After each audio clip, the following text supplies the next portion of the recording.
नमस्कार दोस्तों, study success में आप सभी का स्वागत है। मैं अतुल प्रकाश आशा करता हूं कि आप सभी अच्छे होंगे और आपकी पढ़ाई भी बेहतर चल रही होगी। आज हम लोग प्रायद्वीपीय भारत की नदियों के बारे में पढ़ने वाले हैं। कल जो हमारा सेशन था उसमें हम लोग गंगा और उसकी सहायक नदियों के बारे में पढ़े और आज हमारी जो क्लास होने वाली है वो दक्षिण भारत की नदियाँ या उसे हम लोग प्रायद्वीपीय भारत की नदियाँ कहते हैं, इसकी चर्चा करेंगे। तो चलिए आज हम लोग अपने सेशन को शुरू करते हैं। प्रायद्वीपीय भारत की जो नदियाँ हैं मुख्य रूप से मुख्य रूप से जो प्रायद्वीपीय भारत की नदियाँ हैं, यदि प्रायद्वीपीय भारत की चर्चा की जाए तो प्रायद्वीपीय भारत की जो नदियाँ हैं मुख्य रूप से पश्चिमी घाट से निकलती है और बंगाल की खाड़ी में गिरती है। जो पश्चिम का पार्ट है जिसे हम लोग पश्चिमी घाट कहते हैं, यहाँ से ये नदियाँ निकलती है और बंगाल की खाड़ी में जाके गिर जाती है अधिकांश नदियाँ। दक्षिण भारत की जो नदियाँ हैं ये अनुवर्ती नदी का उदाहरण है। दक्षिण भारत की जितनी भी नदियाँ हैं वो अनुवर्ती नदी का उदाहरण है और अनुवर्ती नदी का अर्थ होता है अनुवर्ती नदी का अर्थ होता है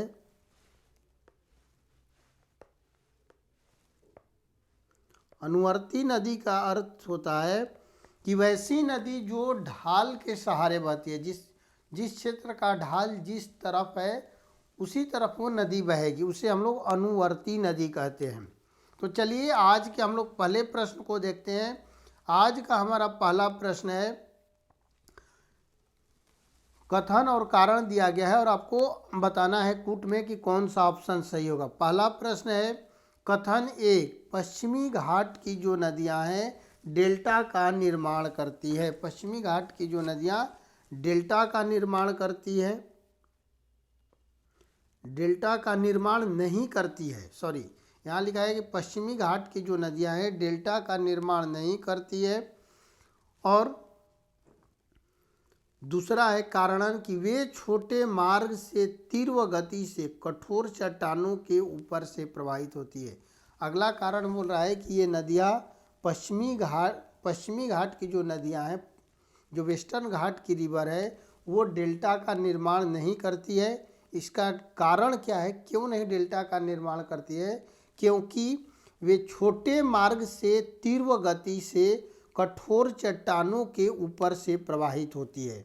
कठोर चट्टानों के ऊपर से प्रवाहित होने के कारण वो डेल्टा का निर्माण नहीं कर पाती है।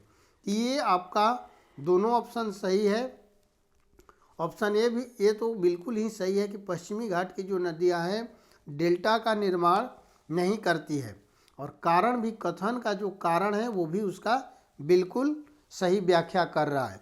तो कथन ए और कथन आर दोनों सही है, कारण आर भी सही है। तो इसका आंसर होगा ए। प्रायद्वीपीय भारत की याद रखिएगा कि जो प्रमुख नदियां हैं उसका जो उद्गम है पश्चिमी घाट की तरफ हुआ है। प्रायद्वीपीय भारत की प्रमुख नदियों का जो उद्गम है, नदियों का उद्गम पश्चिमी घाट की तरफ है। कहाँ पर? पश्चिमी घाट।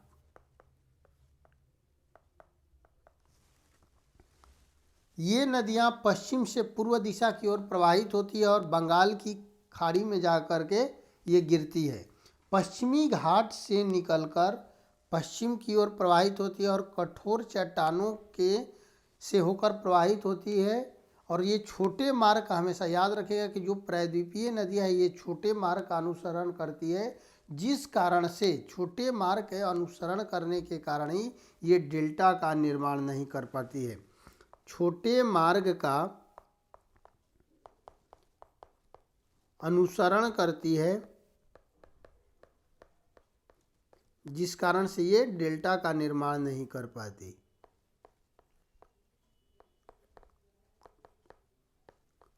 निर्माण नहीं कर पाती। अगले प्रश्न की तरफ आगे बढ़ते हैं। आज का हमारा अगला प्रश्न है कि प्रायद्वीपीय भारत की सभी प्रमुख नदियां बंगाल की खाड़ी में गिरती है, परंतु नर्मदा तथा तापी जो नदियां हैं अरब सागर में गिरती है। कारण है नर्मदा और तापी नदियां विभ्रंश घाटी से होकर गुजरती हैं।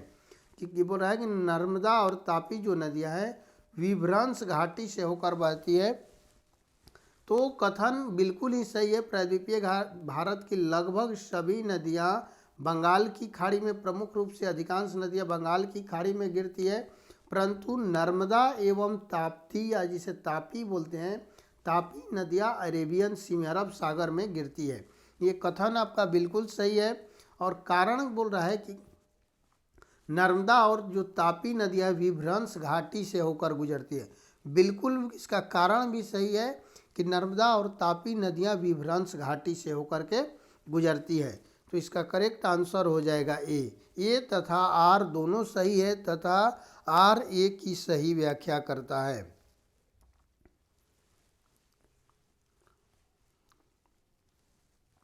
नर्मदा तथा जो तापी नदियां हैं पठारी भाग का यह अनुसरण न करके भ्रंश से होकर प्रवाहित करती है। इसका कारण क्या है कि पठारी भाग का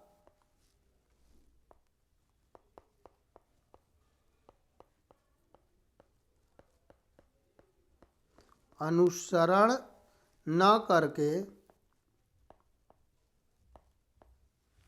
भ्रंश से प्रवाहित होती है।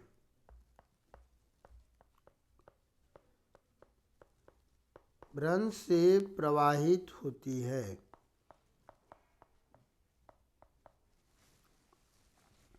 ये नदियाँ डेल्टा का नहीं निर्माण करती है, बल्कि नर्मदा तथा जो तापी नदियाँ हैं एस्चुअरी का निर्माण करती है।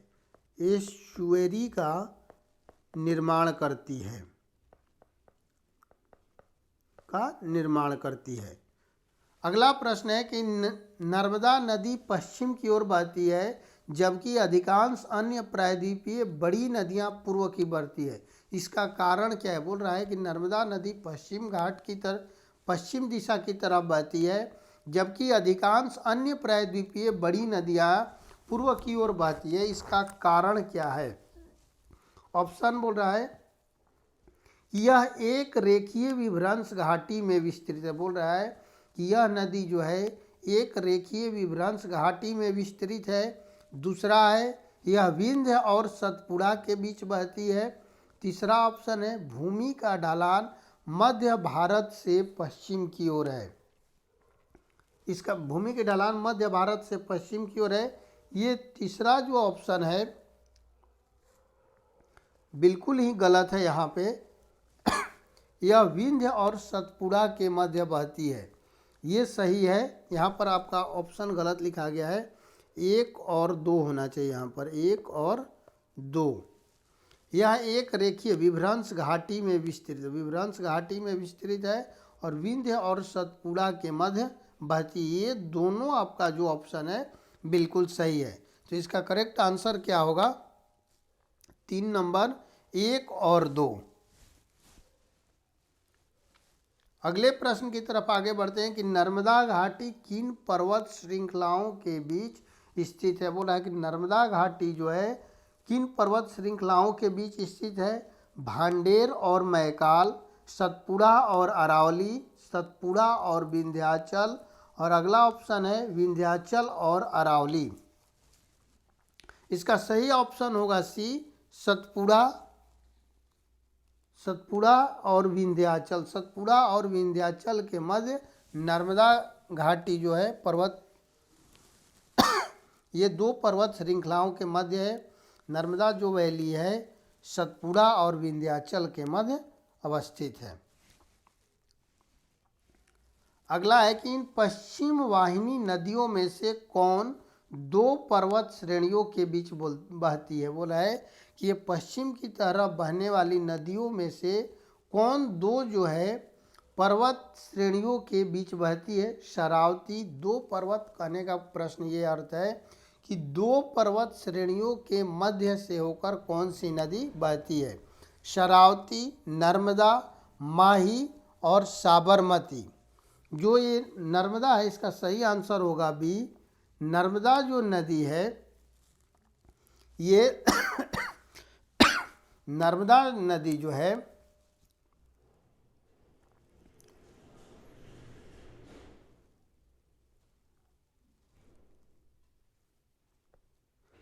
नर्मदा नदी विंध्य एवं सतपुड़ा के मध्य से होकर के बहती है। अगला प्रश्न है कि कथन ए में बोला है कि नर्मदा अपने मुहाने पर डेल्टा का निर्माण करती है, और कारण में बोल रहा है कि यह एक भ्रंश घाटी में बहती है। नीचे दिए गए कूट से सही उत्तर चुनिए। नर्मदा अपने मुहाने पर, लिख रहे हैं कि नर्मदा नदी अपने मुहाने पर डेल्टा का निर्माण करती है। ये बिल्कुल ही कथन गलत है, क्योंकि नर्मदा नदी अपने मुहाने पर एस्चुअरी का निर्माण करती है। एस्चुअरी का निर्माण करती है, डेल्टा का निर्माण नहीं करती है। यह एक भ्रंश घाटी में बहती है। नर्मदा एक भ्रंश घाटी से होकर बहती है। ये ऑप्शन बिल्कुल सही है, लेकिन कथन इसका पूरी तरह से ये गलत है। डेल्टा का निर्माण नहीं करती है, बल्कि एस्चुअरी का निर्माण करती है। तो इसका सही आंसर होगा, एक गलत है परंतु आर सही है।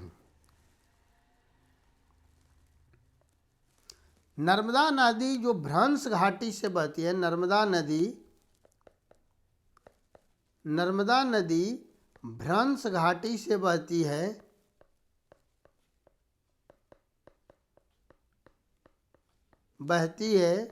जिस कारण से उसमें गाद का अभाव पाया जाता है। इस नदी में हमेशा आप देखिएगा कि गाद का अभाव पाया जाता है, जिस कारण से नर्मदा नदी डेल्टा का निर्माण न करके एस्चुअरी का निर्माण करती है। अगला प्रश्न है कि कौन सी नदी रिफ्ट घाटी या भ्रंश द्रोणी फॉल्ट थ्रोट से होकर बहती है। फॉल्ट थ्रोट से होकर बहती है। रिफ्ट घाटी से बोल रहा है नर्मदा, ब्रह्मपुत्र, गंगा और कृष्णा। इसका सही आंसर क्या होगा? नर्मदा। नर्मदा नदी जो है रिफ्ट वैली से होकर के बहती है, भ्रंश से, जिस कारण से इस नदी में गाद का अभाव होता है, जिससे यह डेल्टा का निर्माण न करके एस्चुअरी का निर्माण करती है। अगला प्रश्न है कि नर्मदा घाटी उदाहरण है। नर्मदा घाटी किसका उदाहरण है? अंश कगार का, अंश घाटी का, ग्रीवा खंड का और हर्स्ट का। इसका सही आंसर होगा अंश घाटी का। जो नर्मदा घाटी है अंश घाटी का ये उदाहरण है। अगला प्रश्न है कि निम्नलिखित में से कौन सी एक नदी डेल्टा का निर्माण नहीं करती? बोला है कि दिए गए ऑप्शन में से कौन सी नदी जो एक है वो डेल्टा का निर्माण नहीं करती है? महानदी, गोदावरी, नर्मदा और कावेरी। महानदी, गोदावरी और कावेरी ये तीनों जो नदियां हैं बंगाल की खाड़ी में जाकर के गिरती है, जबकि नर्मदा जो नदी है ये अरब सागर में गिरती है। कहाँ पे? अरब सागर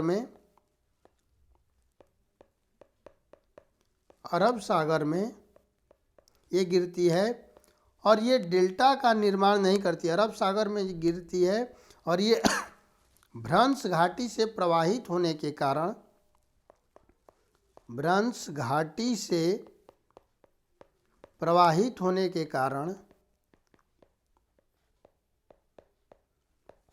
कारण ये डेल्टा का निर्माण नहीं करती है, ये एस्चुअरी का निर्माण करती है।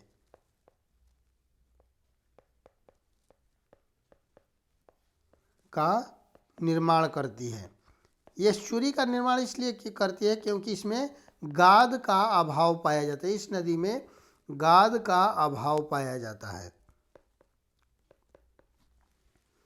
अगला प्रश्न है कि निम्न में से कौन सी नदी डेल्टा नहीं बनाती है? कौन सी नदी जो है डेल्टा नहीं बनाती है? गंगा, स्वर्णरेखा, नर्मदा और ताप्ती। यहाँ पर ये ऑप्शन यहाँ पर एक गलत दिया हुआ है। ये यहाँ पर दोनों आंसर सही होगा, सी और डी। जो यहाँ पर नर्मदा और ताप्ती, यहाँ पर कूट लिखना शायद बाय मिस्टेक से छूट गया है। नर्मदा और ताप्ती ये दोनों नदियाँ हैं, दोनों नदियाँ डेल्टा का निर्माण न करके एस्चुरी का निर्माण करती है,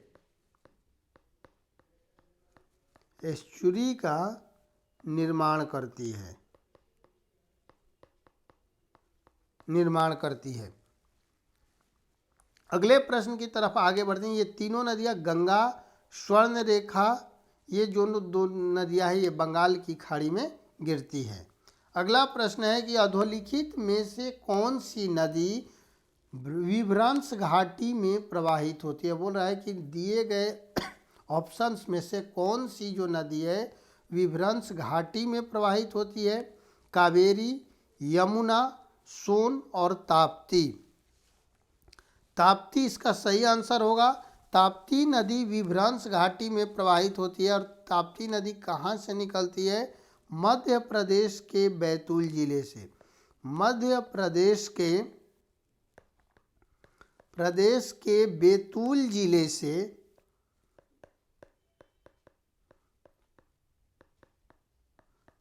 बैतूल जिले से सतपुड़ा की पहाड़ियों से निकलती है। सतपुड़ा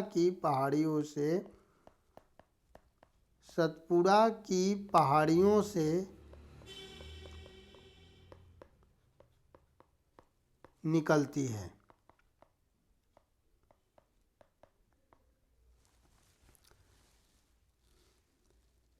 इसका एक कौन कौन से स्टेट में ये नदी बहती है, प्रवाहित होती है, इसका विस्तार किन क्षेत्रों में है? तो ताप्ती नदी जो देखिएगा कि मध्य प्रदेश, एमपी, गुजरात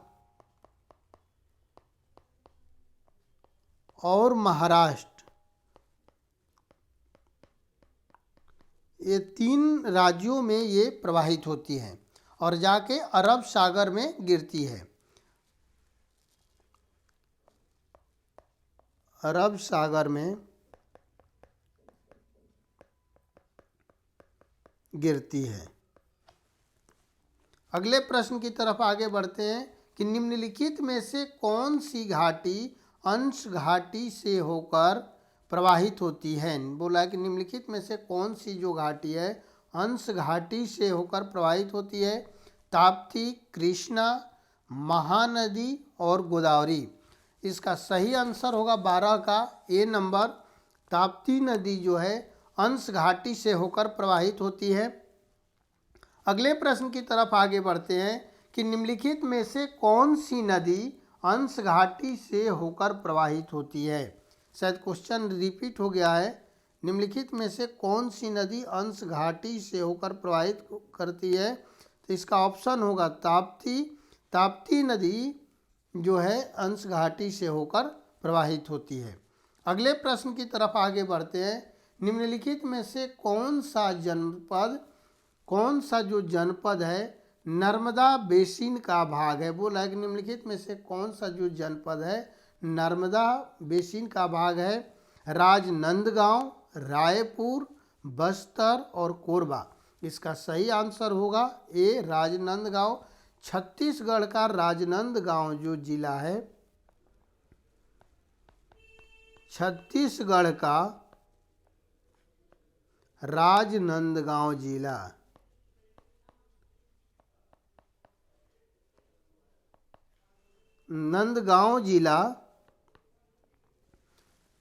नर्मदा बेसिन का भाग है। इन चारों ऑप्शन में से नर्मदा बेसिन का जो भाग है राजनांदगांव जिला है। अगले प्रश्न की तरफ आगे बढ़ते हैं। सोन, नर्मदा तथा महानदी निकलती है। बोल रहा है कि सोन, नर्मदा तथा महानदी कहाँ से निकलती है। ये तीनों नदियाँ अमरकंटक पहाड़ से, ये तीनों नदियाँ कहाँ से निकलती है? अमरकंटक पहाड़ से, अमरकंटक पठार से ये तीनों नदियाँ निकलती है। और ये 2 नदियाँ जो है नर्मदा नदी अरब सागर में गिर जाती है। सोन जो है जाके गंगा नदी में मिल जाती है, जबकि महानदी जो है जाके उड़ीसा से प्रवाहित होते हुए छत्तीसगढ़ उड़ीसा से प्रवाहित होते हुए बंगाल की खाड़ी में गिरती है। तो याद रखिएगा कि ये जो तीनों नदियां हैं अमरकंटक के पठार से निकलती है। निम्नलिखित में से कौन सोन नदी का वास्तविक स्रोत है? बोल रहा है कि निम्नलिखित में से सोन नदी का वास्तविक स्रोत कौन सा है? शहडोल जिले में अमरकंटक, शहडोल जिले में सोनमुड़ा, बिलासपुर जिले में सोन बच्छरवार और मांडला पठार। इसका सही आंसर होगा कि अमरकंटक पठार जो है, सोन नदी की जो उत्पत्ति होती है मध्य प्रदेश के शहडोल जिले में अमरकंटक के पास से। इसकी जो सोन नदी की उत्पत्ति होती है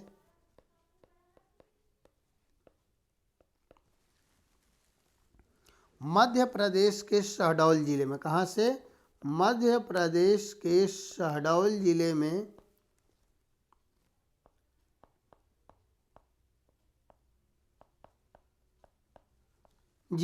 अमरकंटक के पास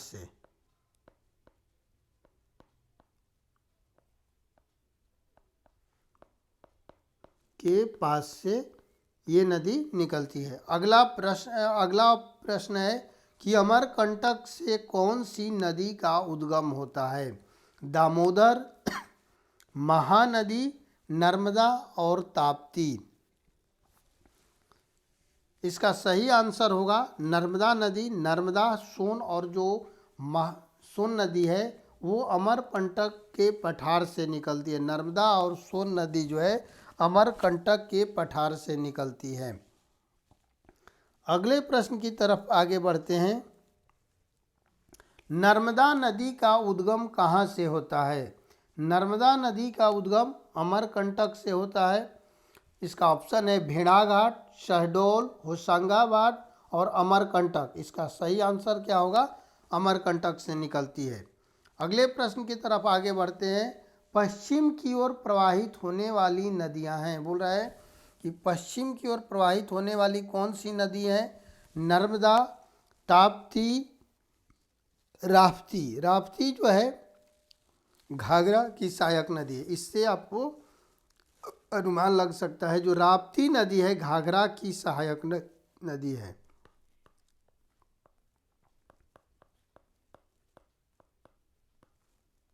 सहायक नदी नर्मदा और जो ताप्ती है ये पश्चिम की ओर प्रवाहित होती है और अरब सागर में मिल जाती है। तो इसका आंसर क्या होगा? 19 का ए नंबर। पश्चिम की ओर प्रवाहित होने वाली 3 प्रमुख नदियां हैं नर्मदा, ताप्ती और माही। ये 3 नदियां पश्चिम की ओर प्रवाहित होती है और अरब सागर में गिरती है। अगले प्रश्न की तरफ आगे बढ़ते हैं। निम्नलिखित में से कौन सी नदी पश्चिम की ओर बहती है? बोला है कि निम्नलिखित में से कौन सी नदी है जो पश्चिम की तरफ बहती है? गंगा, नर्मदा, कावेरी, गोदावरी और यमुना। इसका सही आंसर होगा नर्मदा नदी। नर्मदा नदी अमरकंटक के पठार से निकलती है और यह प्रवाहित होते हुए अरब सागर में गिर जाती है। इसका सही आंसर होगा नर्मदा नदी।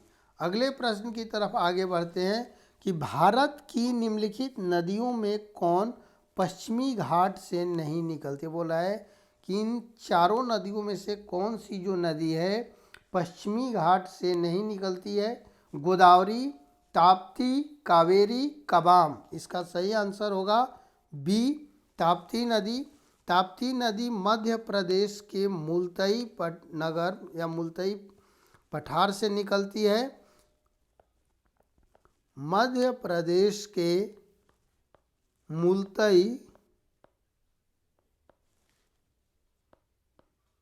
पठार से निकलती है जो कहाँ पे है? बैतूल जिला में। मध्य प्रदेश का जो बैतूल जिला है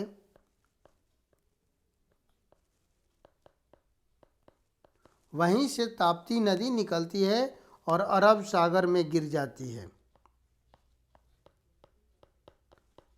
अरब सागर में गिरती है।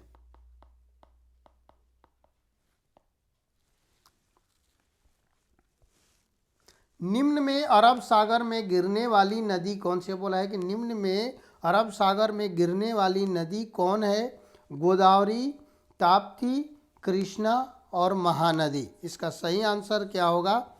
ताप्ती। ताप्ती नदी अरब सागर में गिरती है, जबकि गोदावरी, कृष्णा और महानदी ये तीनों जो नदियां हैं बंगाल की खाड़ी में गिरती है। अगले प्रश्न की तरफ आगे बढ़ते हैं।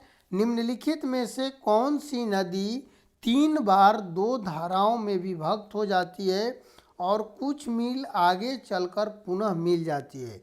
इस प्रकार श्रीरंगपट्टनम, शिव समुद्र और श्रीरंगम के द्वीपों का निर्माण होता है। वो बोल रहा है कि कौन सी नदी है जिससे ये 3 जो द्वीपों का आइलैंड का निर्माण होता है? कावेरी, तुंगभद्रा, कृष्णा और गोदावरी। इसका सही आंसर क्या होगा? कावेरी नदी। कावेरी नदी कर्नाटक के कुर्ग जिला में ब्रह्मागिरी की पहाड़ी से निकलती है। कर्नाटक के कुर्ग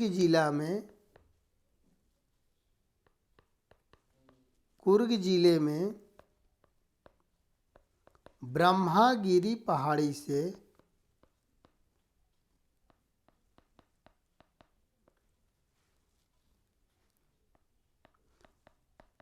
पहाड़ी से ये नदी निकलती है। इसका प्रवाह क्षेत्र 4 राज्यों में है: कर्नाटक, तमिलनाडु, केरल, पुदुचेरी। 4 राज्यों में ये नदी प्रवाहित होती है। पहाड़ी से नीचे उतरने के पश्चात कावेरी नदी दक्कन पठार में प्रवाहित होती है। जब ये पहाड़ से नीचे उतरती है तो यह दक्कन पठार में प्रवाहित होती है और 3 द्वीपों श्रीरंगम, श्रीरंगपट्टनम एवं शिव समुद्र द्वीपों का ये निर्माण करती है। अगले प्रश्न की तरफ आगे बढ़ते हैं। कावेरी नदी का उद्गम है। कावेरी सह्याद्री में, ब्रह्मागिरी पहाड़ियों में, ग्वालीगढ़ पहाड़ियों में, अमरकंटक में। इसका सही आंसर क्या होगा? ब्रह्मागिरी पहाड़ियों में। कावेरी नदी का जो उद्गम है ब्रह्मागिरी पहाड़ियों में। ये कौन से राज्य में है? कर्नाटक,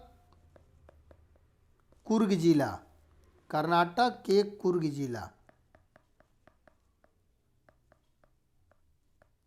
जिले से ये 4 राज्यों में प्रवाहित होती है। कौन कौन से?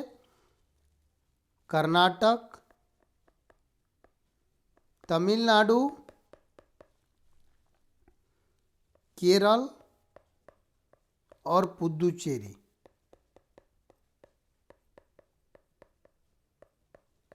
इन 4 राज्यों में ये नदी प्रवाहित होती है और ये जब ये पहाड़ों से नदी उतरती है और दक्कन के पठारी भागों में ये प्रवेश करती है तो शिव समुद्रम, श्रीरंगपट्टनम और श्रीरंगम द्वीपों का ये निर्माण करती है। तो याद रखिएगा कि इसका उद्गम है ब्रह्मागिरी की पहाड़ियों से।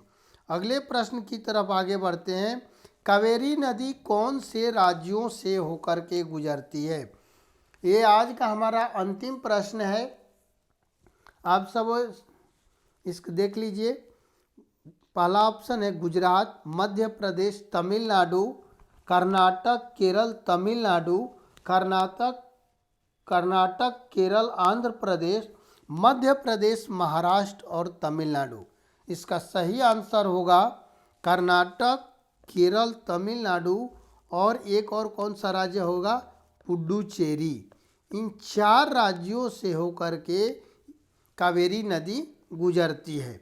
तो आज इतना ही प्रश्न, आज 25 प्रश्नों का आपका सेशन था। अगले प्रश्न में हम लोग देखेंगे कि प्रायद्वीपीय भारत की बाकी और अन्य प्रमुख जो नदियां हैं, जैसे कृष्णा है, गोदावरी है और अन्य प्रमुख जो नदियां हैं उसकी चर्चा करेंगे।